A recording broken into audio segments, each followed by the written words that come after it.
यहाँ पर आए हुए सभी मेहमान खुसूसी और हमारे स्टेज पर बैठे हुए भारतीय एकता ट्रस्ट के अध्यक्ष, सचिव और सभी कार्यकारी समिति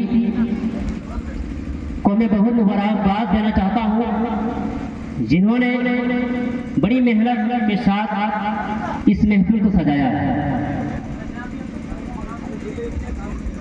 मिलेगी मंजिले मकसूद ये ईमान रखते हैं, मिलेगी मंजिले मकसूद ये ईमान रखते हैं।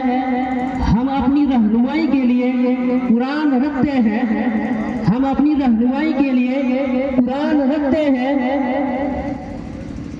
मोहब्बत वतन से हो, यही कुरान कहता है। सभी सुने कि मोहब्बत वतन से हो, यही कुरान कहता है। हम सभी अपने दिल के हर गोशे में, हर कोने में हिंदुस्तान रखते हैं। मेरे सभी साथियों, अभी तक आप लोगों ने बहुत कुछ सुना, समझा और देखा। मैं बहुत ही कम समय में बहुत ही कीमती बातों को आप सभी के सामने रखना चाहता हूँ। आप इसे गौर से सुनिएगा। भारतीय एकता ट्रस्ट, जिसे आप यहाँ पर देख रहे हैं, बहुत कोई इसे पहले से जानते हैं और बहुत कोई आज इसको जान रहे हैं। भारतीय एकता ट्रस्ट जिस प्लेटफॉर्म के साथ चल रहा है, जिस मोहब्बत के साथ चल रहा है, दोस्तों, ये कोई आम बात नहीं है, क्योंकि आप सभी जानते हैं कि आज की इस दौर में सभी नफरत की बातें करते हैं, सभी तोड़ने की बातें करते हैं, लेकिन भारतीय एकता ट्रस्ट एक ऐसा प्लेटफॉर्म है जो हमेशा मोहब्बत की बात करते हैं, सभी को एक साथ ले जाने की बात करते हैं, सभी को एकता के साथ बात करते हैं। लेकिन बहुत समझने की बात कि आज भारतीय एकता ट्रस्ट जिस मोहब्बत, उल्फत, प्रेम और भाईचारा को लेकर आगे बढ़ रहे हैं, इसका ताल्लुक बहुत पुराना है। दोस्तों, मैं आप सभी को बताना चाहूंगा कि ये कौम कोई आम कौम नहीं है, बल्कि इसका ताल्लुक उस सरवरे कौनैन आमना के लाल, अब्दुल्ला के दुर्र यतीम, अब्दुल मुत्तलिब के लफ्ज़ जिगर, हजरत मोहम्मद मुस्तफा सल्लल्लाहु अलैहि वसल्लम के साथ है, जिन्होंने हमेशा अपनी कौम के लिए दुआएं की। आप सभी जानते हैं कि आप रास्ते पर चलते थे, आपके लिए कांटे बिछा दिए जाते थे, आपके लिए पत्थर को रास्ते में रख दिया जाता था, लेकिन कभी आपका हाथ बददुआ के लिए नहीं, बल्कि दुआ के लिए उठा। आप सभी जानते हैं कि जब हज़रत मोहम्मद मुस्तफा सल्लल्लाहु अलैहि वसल्लम पर ताइफ के सफर में पत्थर बरसाए गए, लेकिन फिर भी आपका हाथ दुआ के लिए नहीं, बल्कि दुआ के लिए उठा। आप खुद भूखा रहते थे, लेकिन दूसरों को, भूखे को खाना खिलाते थे, प्यासे को पानी पिलाते थे, लोगों को मोहब्बत की बातें करते थे और सभी को एक साथ चलने की तलकीन करते थे। आज वही भारतीय एकता ट्रस्ट उसी नक्शे कदम पर चल रहा है।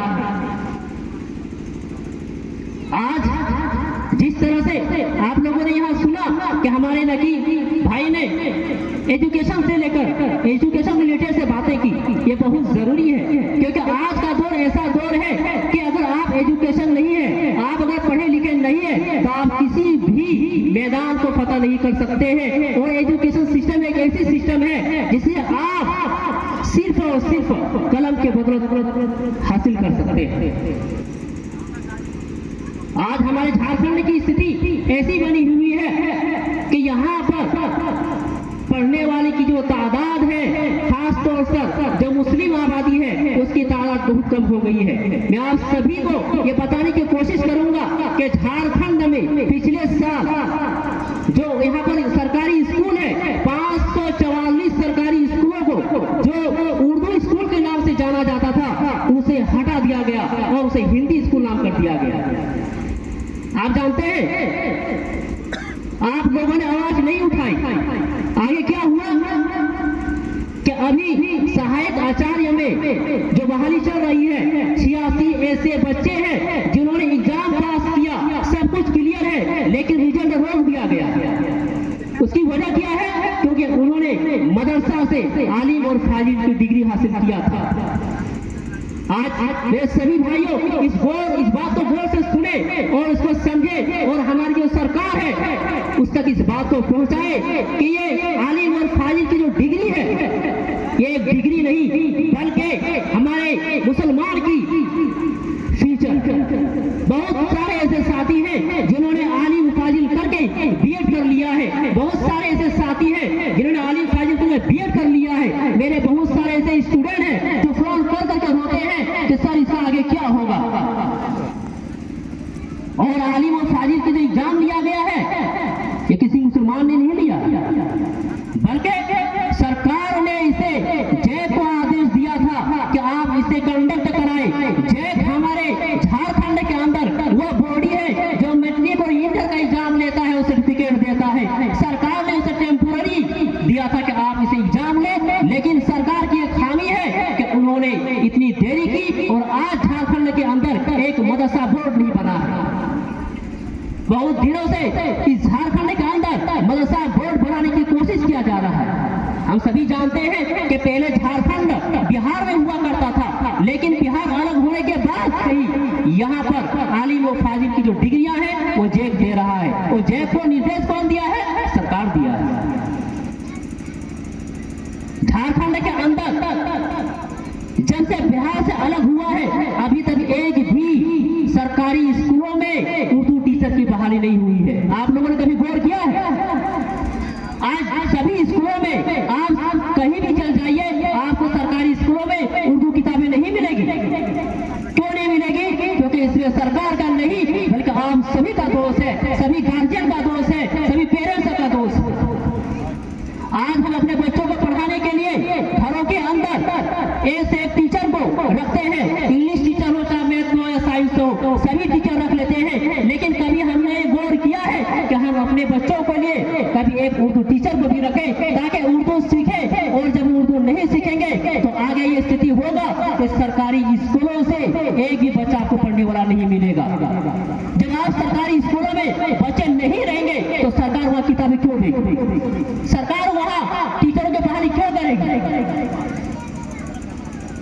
इसीलिए मेरे भाइयों दोस्तों जरूरत इस बात की है कि आप अपने बच्चों को हिंदी, इंग्लिश, साइंस की जिस तरह से मेहनत कराते हैं उस तरह से आप अपने बच्चों को उर्दू की भी तालीम दें। और अपने बच्चों को जब स्कूल में पढ़े तो 8th क्लास से ही बोर्ड अभी चल रहा है, अभी कुछ नियम बदला हो रहा है, लेकिन आप बोर्ड से ही उर्दू सब्जेक्ट को आप रखें। क्योंकि आप उर्दू सब्जेक्टों को रखेंगे बच्चों की तादाद स्कूलों में बढ़ेगी और उससे फिर सरकार को मानना होगा कि पढ़ने वाले बच्चे हैं, हमें उसके लिए उर्दू शिक्षकों की जरूरत है। आज जिस तरह से हमारे ऊपर कई तरह के इल्जाम लगाए जाते हैं, कई तरह की मुश्किलियां खड़ी की जाती है, लेकिन याद रखिएगा मेरे दोस्त, अगर आप एकता है तो उसे कोई नहीं हिला सकता है। अगर आप एकता है तो उसे आपको कोई तोड़ नहीं सकता है। इसीलिए मैं आज इस मंच के साथ इस बात को कहकर विदा लूंगा कि आप भारतीय एकता ट्रस्ट के साथ दिलो जान के साथ रहिए, क्योंकि भारतीय एकता ट्रस्ट जोड़ने का काम करता है, तोड़ने का नहीं। भारतीय एकता ट्रस्ट मोहब्बत और उल्फत पैदा करने का काम करता है, अदावत और दुश्मनी का काम नहीं। भारतीय एकता ट्रस्ट सभी को एक साथ ले जाने का काम करता है, बल्कि किसी को अकेला छोड़कर ले जाने का काम नहीं करता है। मैं एक शेर कहकर अपनी बातों को विराम दूंगा कि खुदे को कर बुलंद इतना कि हर तकदीर से पहले, खुदे को कर बुलंद इतना कि हर